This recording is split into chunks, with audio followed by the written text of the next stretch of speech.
Here's something fascinating. Ron Pandolfi, one of the biggest forces behind this entire DeLong operation, known by people who've been studying it deeply as the actual ringmaster of the DeLong Academy to the Stars push. He, by the way, is the top CIA scientist. You can only imagine what a CIA scientist knows. Let's think about this for a minute. We get regular scientists, right? This guy's a CIA scientist, and their top guy. Pandolfi has been involved in very interesting and unusual activities. He's been involved in the UFO field, working around the UFO community. He's been involved in some of those extrasensory perception studies that have been done. He also was very involved in the Hughes scandal of when we were sending satellite technology to China as a way for Bill Clinton to get extra funding going on. So the whole, Clinton comes into this over and over again, and we have to keep our eye on the ball politically about who we're dealing with. Because remember, the WikiLeaks emails that came out showed that it was John Podesta who was working with DeLong to try to get this UFO off the ground. They were thinking Clinton's coming in, and this will be a great time at the end of her first year of her first term to talk about an alien threat.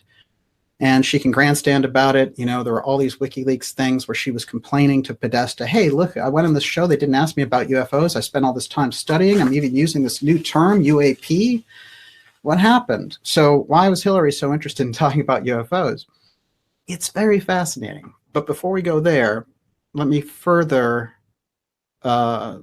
destroy the original New York Times story. Ron Pandolfi, the main man behind DeLong, is now saying that the New York Times is a phony. Let's let that sink in for a moment. This is just happening. Pandolfi is saying that it's basically some kind of Scientology fantasy cooked up by Hal Puthoff, who's a member of this team, as we know.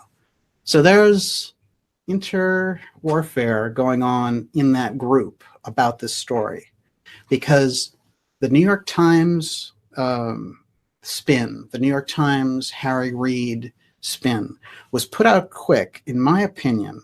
It was put out and thought through as a response to DeLong fumbling Academy to the Stars rollout 1, disastrous performance on Joe Rogan 2. I don't say it to be mean. I think it was a disastrous performance. You'd say it, the guy didn't look like he knew anything about UFOs.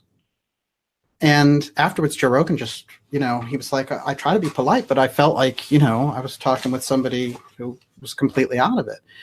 Which is true if you watch it. So it's, it's not a matter of being mean to DeLong. It's not supposed to look like that. Remember, DeLong is a pawn in the whole thing based on his interest and the fact that he's a big shot. That he kind of went from this kind of rock stardom, and he's walking around saying, oh, dude, I can find out about UFOs and you won't believe the stuff that I'm finding out. And dude, isn't it awesome? So this is supposed to be,